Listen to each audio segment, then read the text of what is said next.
सनाउल्लाह। अच्छा, उस वक्त बीवी को कत्ल करते हुए तुम्हारे हाथ नहीं कांपे, लेकिन मुझे देख के अब तुम लड़ज रहे हो। पल्लेदारी करता हूँ। पल्लेदारी करते हो। जी। तुम्हारी बीवी भी तुम्हारे साथ हाथ बटाती थी? नहीं, वो जब शादी से पहले एक जगह से हम काम इकट्ठा करते थे। उसके बाद भी करती थी? नहीं, उसके बाद उन्होंने कभी काम नहीं किया। उसके बाद वो तब तक नहीं करती थी जब तक वो हामला हुई, और उस दौरान वो काम नहीं करती थी। कोर्ट मैरिज की थी ना उसने? जी। ये आशिकी का सिलसिला शुरू। भाई, अब आपने इस जालिम शख्स की भी आपने गुफ्तगू सुनी है कि गालबन कसूर का वाक़या है।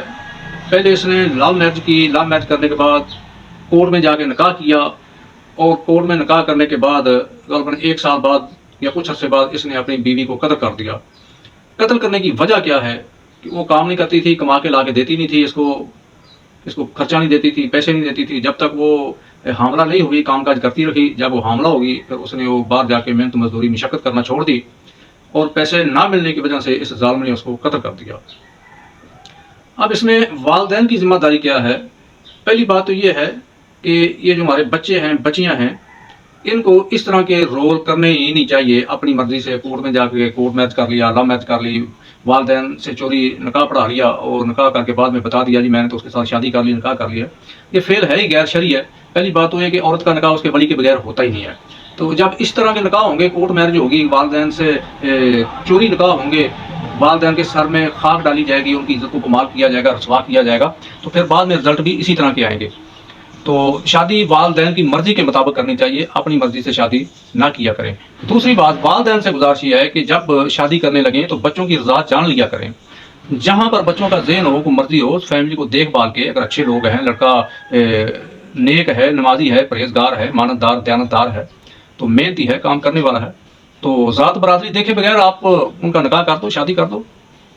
लेकिन हम ये देखते हैं कि लड़का मालदार है, ये नहीं देखते कि लड़का ईमान वाला है या नहीं। ये देखते हैं कि लड़के के पास गाड़ी है, मकान अच्छा है, बैंक बैलेंस है। ये नहीं देखते कि लड़का नमाजी है, दीनदार है या नहीं। हम दुनिया को तरजीह देते हैं। तो जब दुनिया को तरजीह दोगे तो फिर इस तरह के मामला पेश आएंगे। तो देखा करें कि लड़का मेहनत करने वाला हो, काम करने वाला हो, बीवी बच्चों को कमा के खिलाने वाला हो, उनको संभालने वाला हो।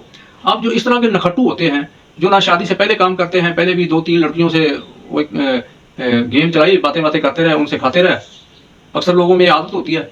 और जब शादी हो जाती है बाद में भी फिर वो जो बीवी है उसके सहारे बैठ जाते हैं कि अब ये मेहनत करे, मशक्कत करे, जहाँ से मर्जी कमा के लाए, मुझे तो पैसे चाहिए, मैंने काम नहीं करना, मैंने दल्ला बन के घर बैठ के खाना है। तो जो इस तरह के दल्ला जिन लोग होते हैं ना, बेगैरत किस्म के लोग हो जाते हैं, वो फिर ज़ाहिर बात है बीवियाँ भी, औरतें जो होती हैं गलत रास्ते पे चल निकलती है। तो अगर ये जालिम खुद कमा कर लाए, घर आप भी खाए, बच्चों को भी खिलाए, बीवी को भी खिलाए, तो इस तरह के मामला ना हो। अब ये भी मामला सेम इसी तरह का ही था। बीवी पहले मेहनत मजदूरी करती थी, बाहर खेतों में जाके कामकाज करती थी। जब वो हमला हुई, वो नहीं जा सकी, लड़ाई झगड़ा हुआ, गुस्सा बढ़ा, इसने उसको कत्ल कर दिया।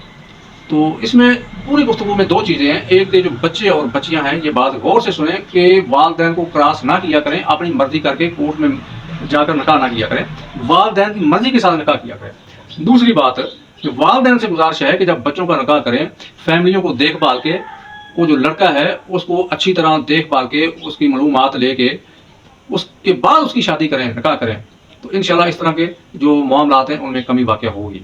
अस्सलाम वालेकुम।